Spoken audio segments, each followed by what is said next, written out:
ஐ மீன் ஒரு ஈஸியான, டேஸ்டியான மஷ்ரூம் பிரியாணி ரெசிபி பார்க்கலாமாங்க? வாங்க போலாம் வீடியோக்குள்ள. இந்த மஷ்ரூம் பிரியாணியோட பேஸ் பண்ணி வச்சுட்டோம்னா, நீங்க எப்ப வேணாலும் இத எடுத்து ரைஸ் மட்டும் ஆட் பண்ணி ப்ரிப்பேர் பண்ணிக்கலாம். ஸோ இத வந்து நீங்க பண்ணிட்டு இதோட பேஸ் வந்து ஃப்ரீஸ் பண்ணி வச்சுட்டீங்கன்னா, உங்களுக்கு என்னைக்கு தேவைப்படுதோ அப்ப எடுத்து நீங்க ஜஸ்ட் ரைஸ் மட்டும் ஆட் பண்ணி குக் பண்ணிக்கலாம். ஸோ வாங்க வீடியோக்குள்ள போலாம்.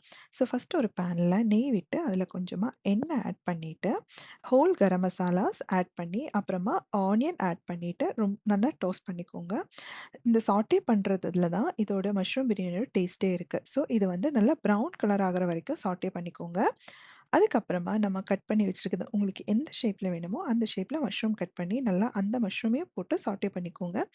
வெங்காயம் வணக்கும்போதே நீங்க வந்து கொஞ்சமா உப்பு ஆட் பண்ணி வணக்கிட்டீங்கன்னா, சீக்கிரமா சாட்டே ஆயி வந்துரும். மஷ்ரூம் ஆட் பண்ணி நல்லா சாட்டே பண்ணும்போது, மஷ்ரூம்ல இருக்கிற தண்ணிலாம் வெளிய வரதுனால, அது வந்து நல்லா ட்ரையி ரோஸ்ட் ஆயிடும்.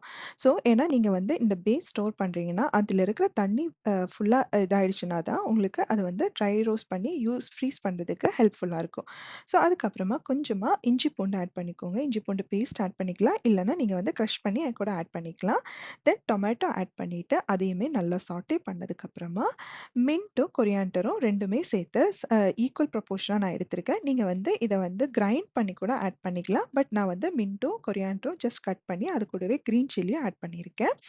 நெக்ஸ்ட் வந்து நீங்க கட்டியான தயிர் எடுத்துக்கோங்க. நான் இங்க வந்து கிரீக் யோகர்ட் எடுத்திருக்கிறேன். நீங்க கிரீக் யோகர்ட் இல்லன்னா நார்மலா இருக்கிற கர்ட் கூட நல்லா விஸ்க் பண்ணி ஆட் பண்ணிக்கலாம்.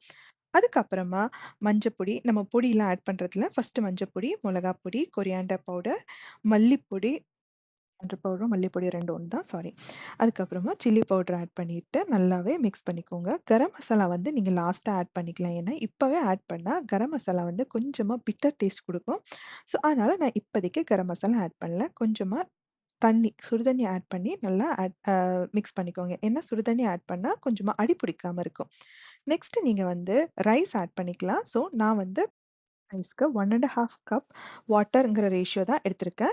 நீங்க வந்து உங்களுக்கு எந்த ரேஷியோ கம்ஃபர்டபுளா இருக்கோ, உங்களுக்கு எந்த ரேஷியோ நீங்க யூஸ் பண்ணியிருக்கீங்களோ ரைஸ்க்கு, அந்த மாரி ரேஷியோ ஃபாலோ பண்ணிக்கோங்க. ஸோ, இந்த ரைஸ் ஆட் பண்றதுக்கு முன்னாடி, இந்த சாட்டே பண்ண மசாலா வந்து நீங்க டீப் ஃப்ரீஸ் பண்ணிக்கலாம். ஃபர்தர் யூஸ் பண்றீங்கன்னா.